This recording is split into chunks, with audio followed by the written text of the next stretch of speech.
I'm you. You're me. And you're me. It's time to do our show. Turn around.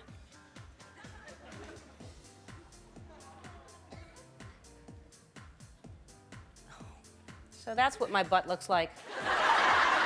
Okay, let's go. Okay. You're too far back. Way too far back. But anyway, this way.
I'd still keep talking even if you hadn't done it. So, but back at you. Thanks so much. Thanks for being here. I appreciate it. And in the rain and all that. So thanks so much for you being here. And I can't say it often enough.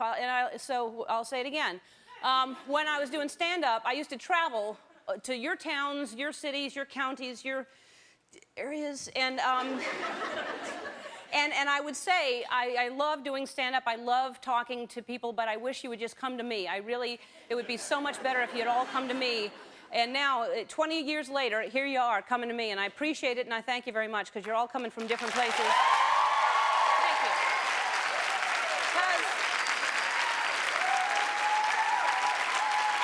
I mean it.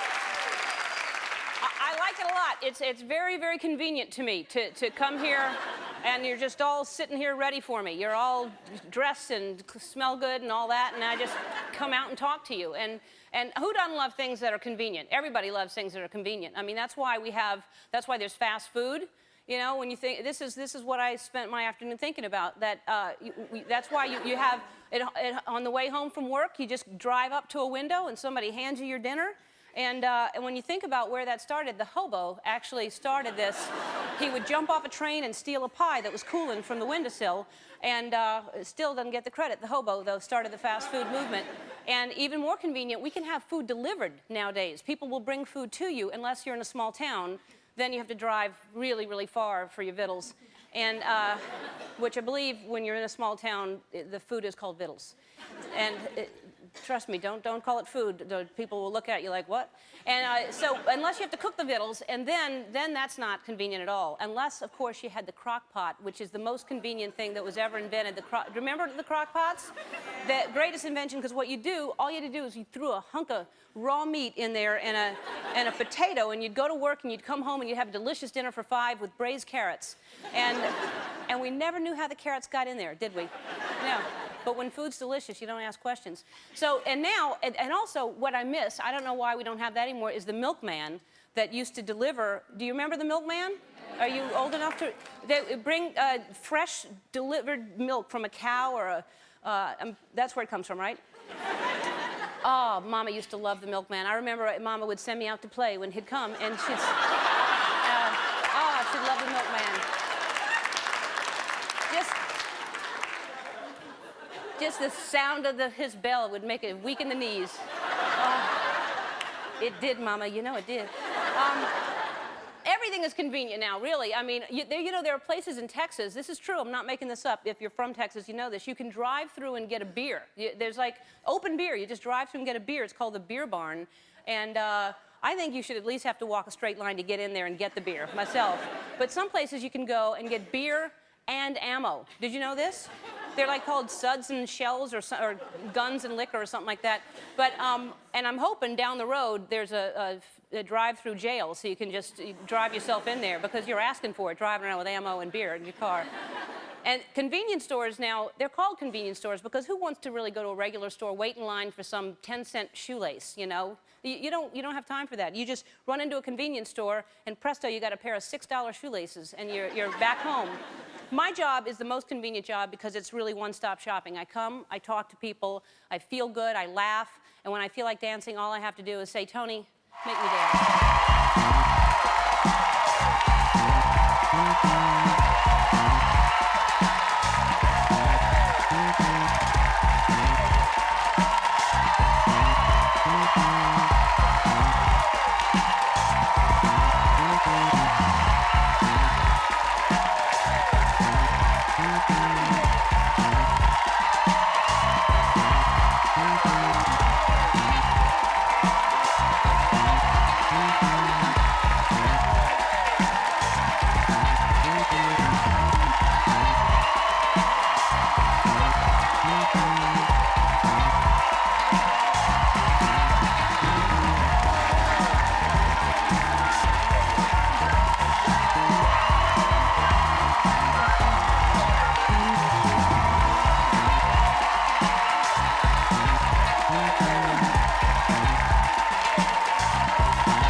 That's a little Beyonce in the club. Beyonce's version of In the Club.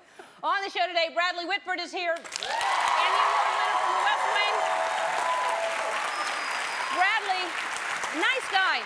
And he and his wife, Jane Kasmerick, who is on Malcolm in the Middle, started the Clothes Off Our Back Foundation. I don't know if you know about that. Basically, you donate your clothes, like I've donated my clothes after the Emmys or Golden Globes or something, and then they auction off the celebrity clothing. And now they're raising money specifically for UNICEF, which is going to help the tsunami victims. So that's a good thing that they're doing. If you want to find out more about that, visit our website. Also on the show, Laura Prepon. She's on that 70s show. She plays that Donna on that 70s show. And I look forward to this. Nicole Petera, and what she does is she's a bird call lady, is what they. She's not a call lady. Hear me. She's a bird call lady, and what Nicole does is she calls birds. She talks to birds, and so not on the phone. Birds don't have phones, I find, but she'll call a bird. So if any of you have a bird in your pocket, careful, because they'll hold on tight. They'll fly this way. Now, I've asked you to send in pictures of the worst holiday gifts that you've received, and we looked at some yesterday, and now there are more, and I'm really glad I came up with this idea. I know that there are people that get gifts that but you can't imagine some of these. And I'm not saying they're bad, but you be the judge. All right, Lori Gray from Shoreview, Minnesota. Dear Ellen, this is what happens when my mother is in charge of my gifts. She got poultry ties, and which actually, that's a thoughtful gift when you think about it. I mean, it's for the person who has everything. You wouldn't normally go out and buy this for yourself, would you? And the next time when somebody comes over and you say, oh, darn, I wish I had poultry ties, your mother got you covered. So mother knows best. Call her and thank her right now. Then we have Patty Bridie? Pittsburgh, Pennsylvania. Ellen, I got these neon green high-heeled boots from my sister. They're 2 sizes too small. 2 sizes too small for a 38-year-old. Well, the fact that they're 2 sizes too small, I think, is the least of your worries. And obviously not going to use them, wear them for any reason, but I think that here's what I say. When you have lemons, you make lemonade. And so you could use this as a Christmas card you send out next year. Because, look, you have this already, and you just put on there, I've already got these.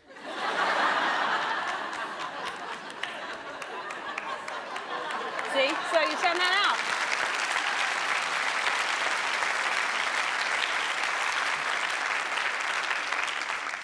Mary Breezeal from Mount Pleasant, Texas. Hey, Ellen, my friend Reva gave me this cardboard Alan Jackson. I guess it's better than no Alan Jackson. And, yeah. All right. Boy, now, and they look like they're getting along fine.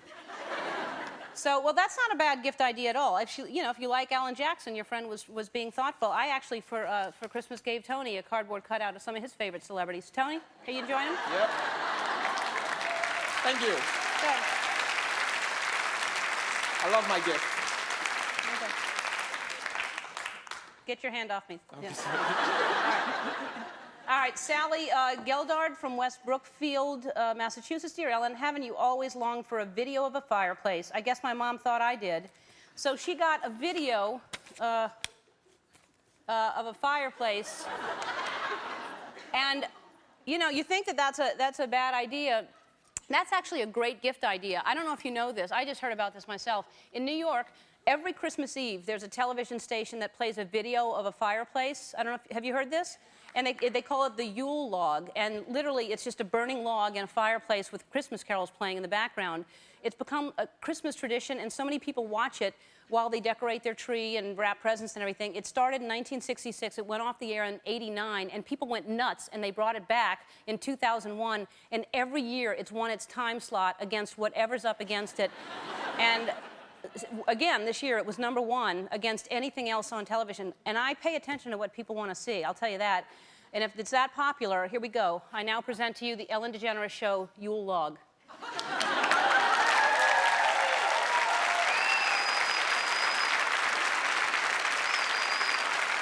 I don't want people to forget what they're watching, so we should actually let them know what show's on, at least. Okay, good. Great. All right. I actually think they should see me a little bit, just so it's not just a fire. All right.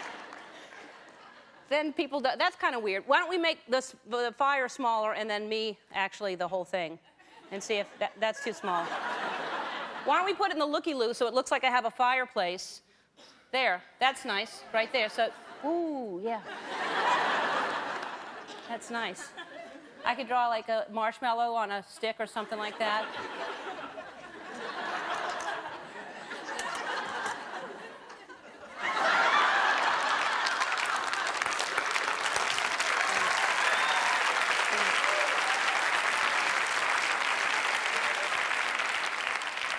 All right. And then also there was one other. Oh, my My head! My head's on fire! All right, and then there's one more that I don't know where it is. Here it is, okay. So Shirlene from Pleasant Grove, Utah. My daughter-in-law, Carrie, got tired of hearing how much I wanted the dancing and singing Santa, and then he appeared on my porch. Now, I like the way you say your daughter-in-law got tired of hearing how much you wanted one of these. It proves that the squeaky wheel gets the singing Santa on the porch. And that actually looks a lot like a cameraman that we have here. Nick, where's... there he is.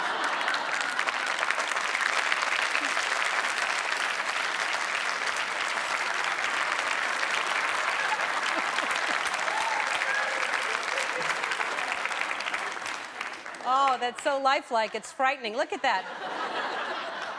That's, it's hard to believe that's not real.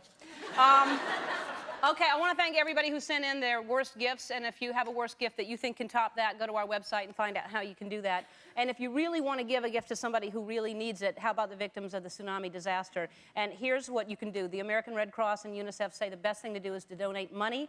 $5 will help. If you can do more, obviously do more, but even $5. So go to the website, find out how you can donate to the American Red Cross and UNICEF and other relief organizations. So we wanted to do our part and decided we'd hold an auction. You know, I've auctioned off tennis shoes, I've auctioned off things that I've had, and we've raised a lot of money for a lot of good causes. But the people, the lovely people from Toyota are giving us a 2005 fully loaded Prius Isn't this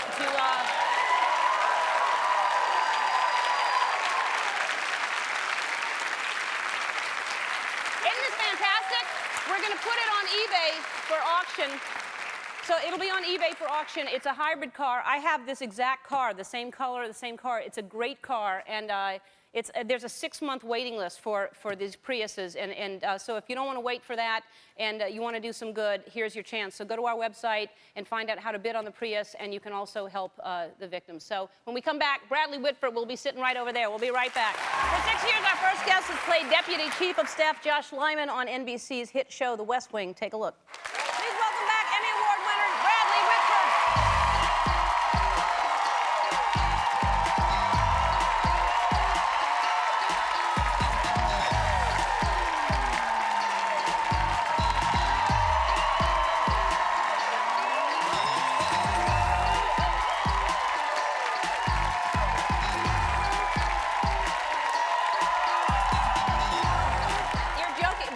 Freezing. It's free. You know, are you doing that for the fire, or are you really cold? No, I'm genuinely turgid. I mean, Yeah.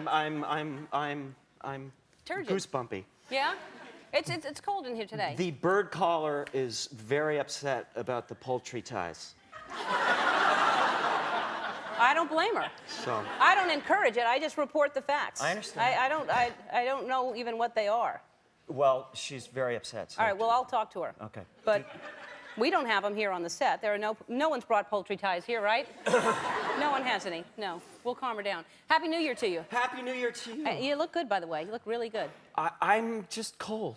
Okay. But, Well, it suits you. Thank you. Yeah. Thank you. I'm good. I'm tired. I don't know why I'm tired after the holidays, but I'm tired. Well, you probably were so busy buying your wife all kinds of great gifts and everything. Jane Kaczmarek, his wife, was on the show recently, and she wanted so look at the lovely couple there. There she is. Look, and she wanted very little from you. What did she ask for Christmas? Well, her birthday comes right before Christmas. Like how close? Her birthday's on the 21st. Uh-huh.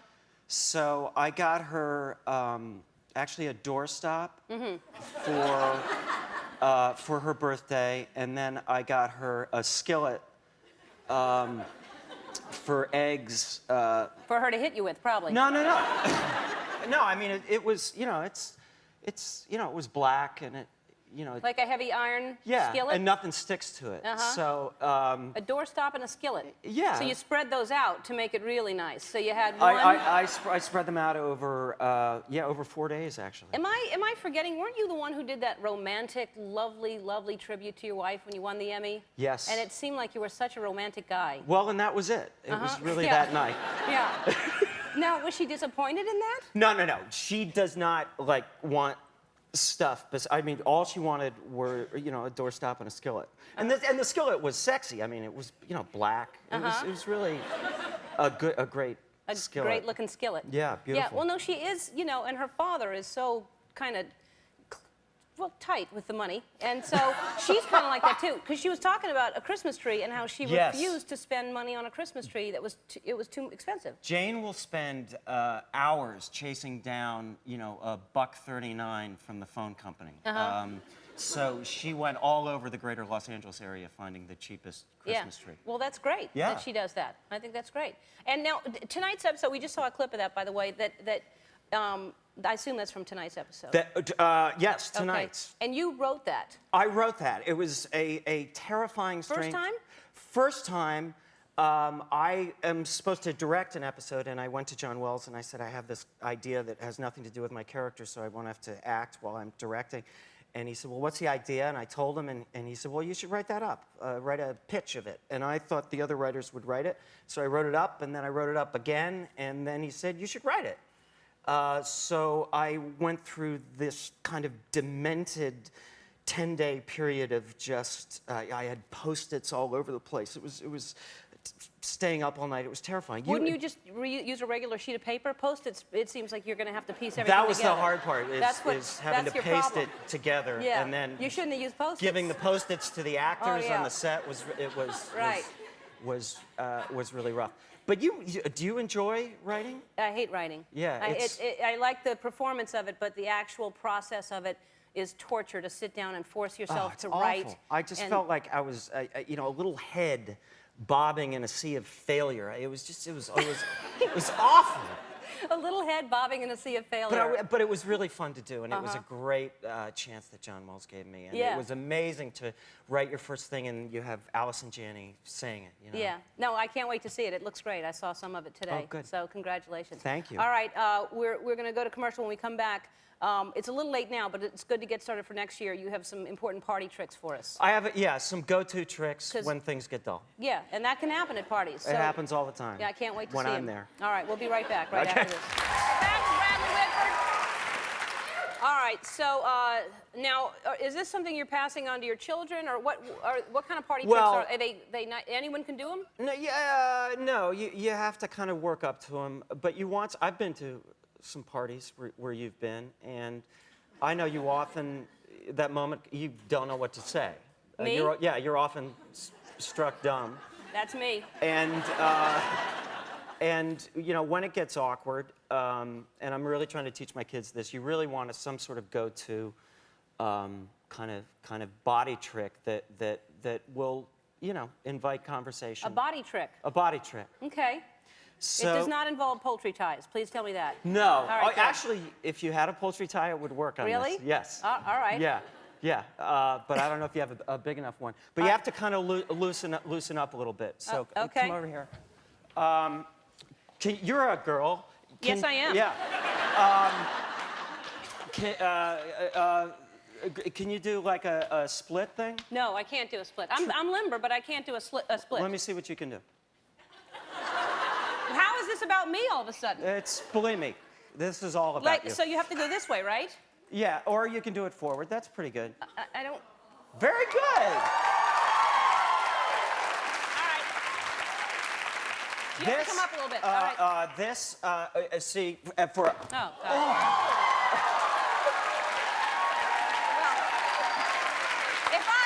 that's all you say. If I jumped up, I could do it too. You just fell into it. You No. didn't. Oh, okay, I you eased ready? into it. One. Can you slide into it? Do it together. To jump up? You mean you slide into it? No, slide into it. Oh yeah. I mean. See, it's not as easy to slide into. Wow. Oh.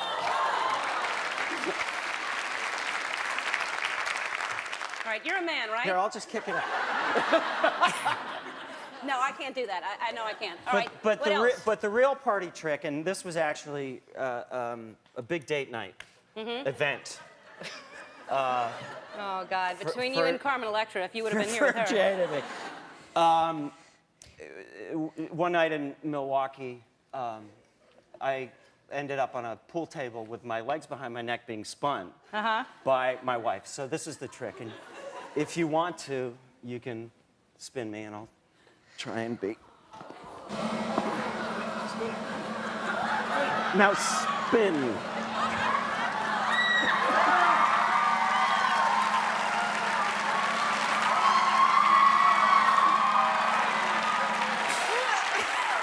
Oh God! I'm dizzy from spinning you. The West Wing airs Wednesdays at 9 on NBC. Bird expert Nicole Petera joins us after this with her amazing bird calls. We'll be right back. Our next guest has the amazing gift of being able to do over 130 different bird calls from the San Diego Zoo. Please welcome Nicole Petera.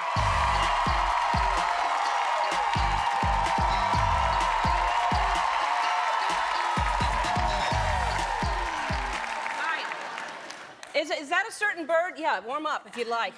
Now, were you really upset about the things, by the way? No, he's joking, wasn't he? I'm glad you didn't get that gift, though. Yeah, no, I don't know how to cook anyway. But all right, so by the way, that I do, is that any kind of bird at all? Well, it could be like a crow. Oh, that's a crow? Yeah. Okay. Yeah. Well, then that's what I'm doing, a crow. Yeah, you're doing good. Yeah. I don't even know why that started. For some reason, I just wanted to make a noise, and that's what I do all the time now. And so far, no birds have come. No. All right, so when did you realize, how old were you when you started doing this? 9 years old. Started liking birds then and started mimicking them. And, I discovered that they answered back. They even had some follow me. I had some ravens one time follow me to school. And this is what they sound like. Yes, they do. Yeah. I hear them over my... Yeah. Okay. You may be scaring Tony right now because he's scared to death of birds. Oh, Tony. Could you teach him something that would actually make him not afraid of birds? Well, sure. Tony, some birds will respond to an alarm call and actually fly away. So if you do an alarm call of an American crow like this, might actually get them to fly away. But let me tell you, though, you got to be careful. Because if you just change it a little bit and go, they'll actually follow you. Oh. All right. That's not well, good. try it, though. You have a 50-50 shot. Try it. What is it? Was that close? That's good.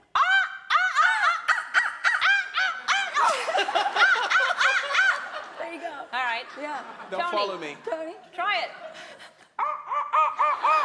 That's pretty good. You sound a little like a rooster, though. He did sound a little like a rooster. Like, You're exactly like a rooster. All right. And what about this? Have you heard my owl? I do a pretty good owl. Let me hear it. Okay.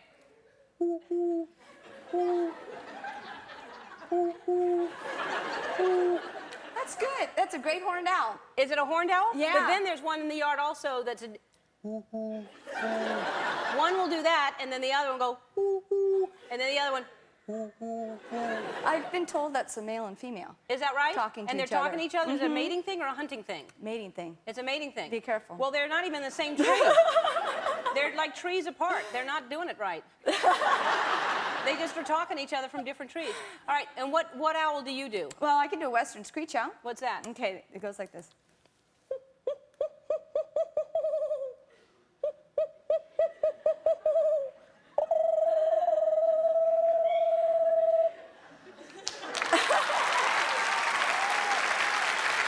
That's very good.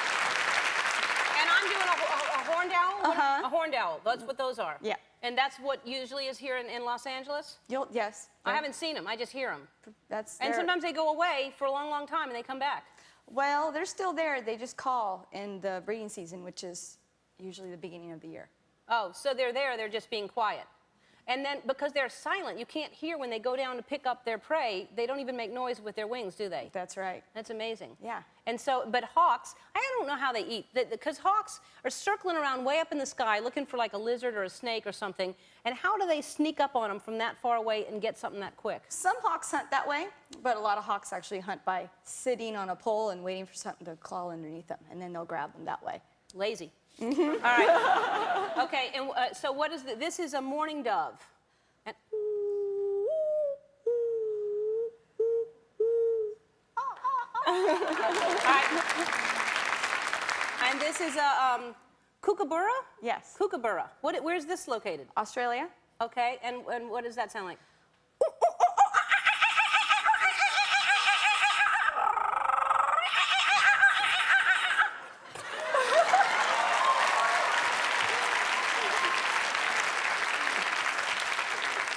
This is a kagoo? Yes. What's this?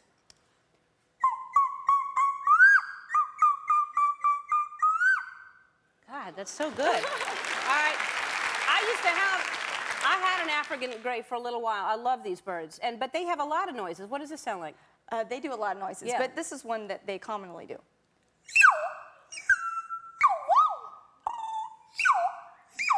Thank God I got rid of it. That's obnoxious. They scream a lot, don't they? A lot of parrots are. I mean, I had it for a short time. It just was too. It was the dogs were gonna hurt it, and because they live like 30 years. It's a big commitment to have a bird, right? Parrots live a long time. All right.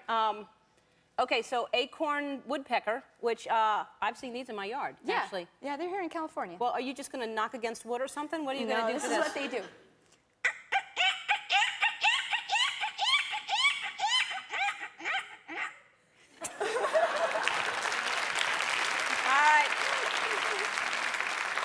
And then this is, of course, a wild turkey. Yep.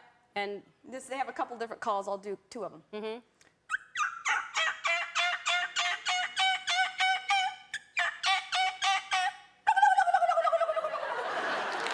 Let me do you. This is the only one I actually. This is the only one I do is the wild turkey, which is glug glug glug glug glug.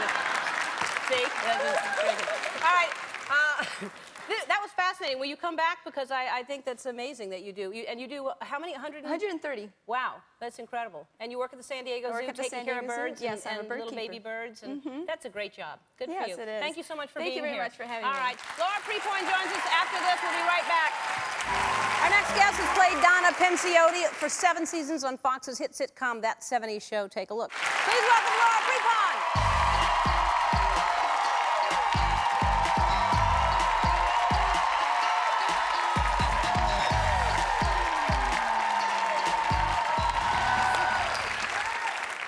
Hello, Laura. Well, what's up with you? You're supposed to have red hair, aren't you? Yeah, I know. The picture you had up, I think, still had red hair on it when I saw it backstage. But yeah, I've been blonde for like this whole season, probably maybe 6 months now. It just happened?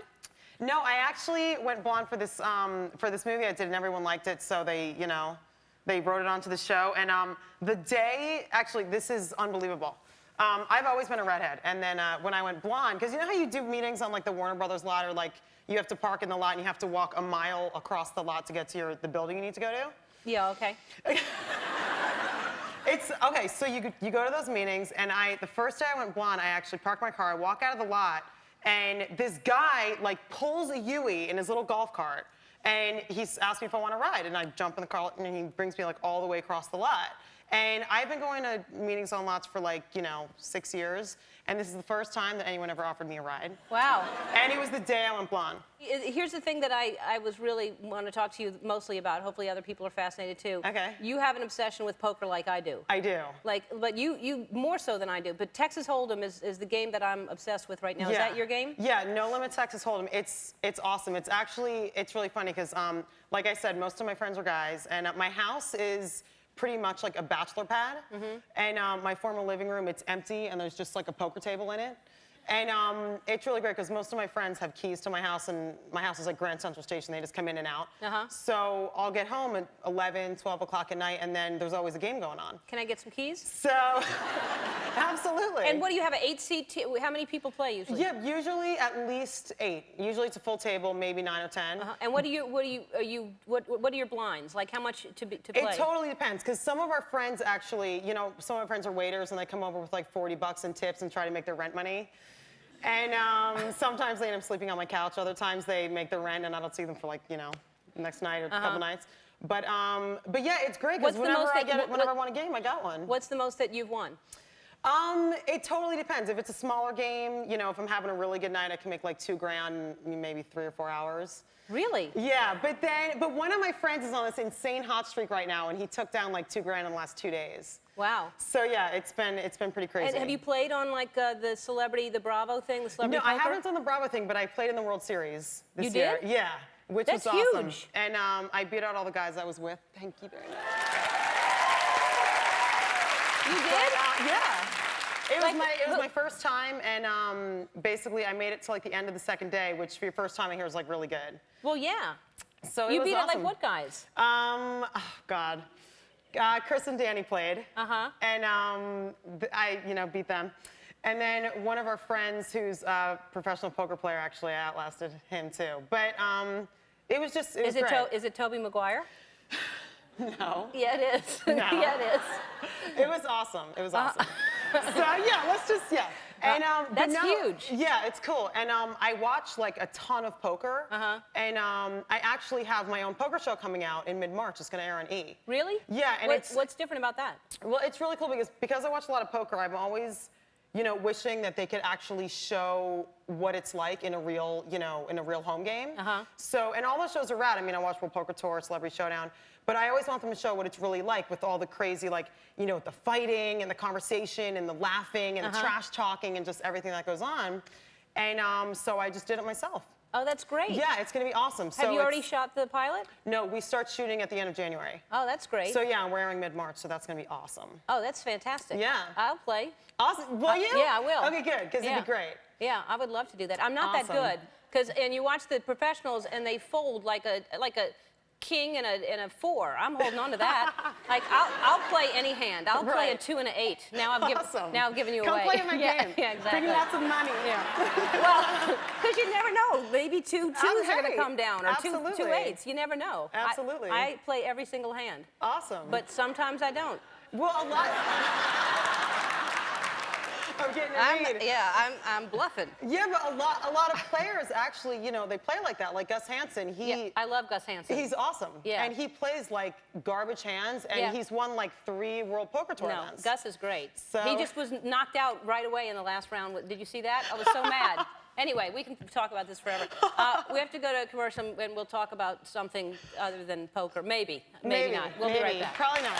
We're back with Laura Prepon from That 70s Show. And so here's a picture of you and your boyfriend with Chris and Danny, his brothers, on your show. That's interesting. Did you meet him through Danny? I did actually, and it's actually kind of weird because I had to make out with Danny on the show. I'll just keep holding it until they show it. I refuse to put it down. And it was actually really, really wrong. You had to make out with Danny on the show? Yeah. While you were with Chris? Yeah, it was actually really wrong. And Chris had to do this talk show. I think he was doing Late Night with Craig Kilburn, and he like held up a picture of me and Danny like making out. And it was kind of wrong. That is wrong. Yeah. That's, I mean, more wrong for them than, well, for all of you. Right. Now, and did y'all go anywhere on your break this Christmas? Yeah, usually every New Year's we go snowboarding. We usually go to Tahoe, but this year we drove to Park City. And it took like 15 hours to get there, driving through Vegas. The traffic was insane. But we did a little something that I think you'll like. And we actually play this game called Mad Gab. Has anyone ever heard of it? Have you guys heard of Mad Gab? I just heard about it today.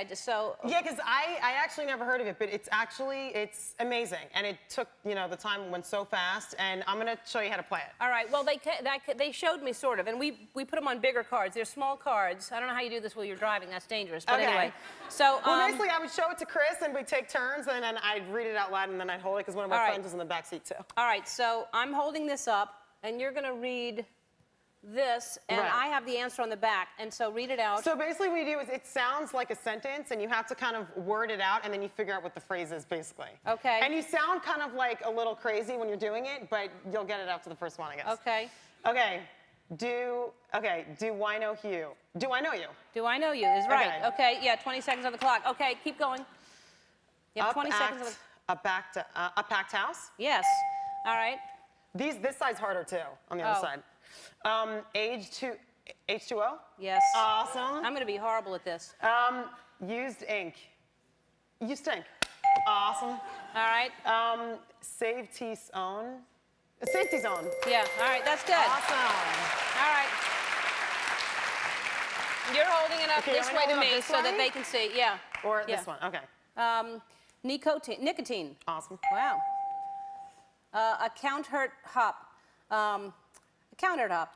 A countered hop. A countered hop. A count. Herd hop. A count herd hop. I count herd. I can't herd hop. That's 20 seconds? That wasn't 20 seconds. What was that? A countertop. A countertop. Oh, God. Well, these are... But this side is actually, this is so hard. Like, it says seniors is in it. Uh-huh. Seniors in it. Seniors in it. See, this is like a huge... Seniors in it. Well, seniors in it. Seniors in it. Seniors in it. What's that mean? Senior citizen? Senior Senate? Senior Senate? Senior Senate? Senior Senate? Oh, yeah, senior citizen. Senior citizen. Okay. Well, you didn't say that at all. Wish... You said senior Senate. All right, wish hould have known. Wish... What? We should have known. Nice, see? Very good. This is a great Awesome. game. Yeah, That's it's a great cool. game. It What's takes it the called? time away. It's called what? Mad Gab. Mad Gab. That's great. That 70s Show is on Wednesdays at 8 o'clock on Fox. One more thing after this. Don't go away. We'll be right back. I want to thank Bradley Whitford, Laura Prepon, and Nicole Petera. Tomorrow, Jeff Goldblum and actress Emma Roberts will be here. One more thing. I'm combining Spotlight Dancer of the Day and Employee of the Week to present to you the Nick the Santa Claus cameraman. Take it away, Nick.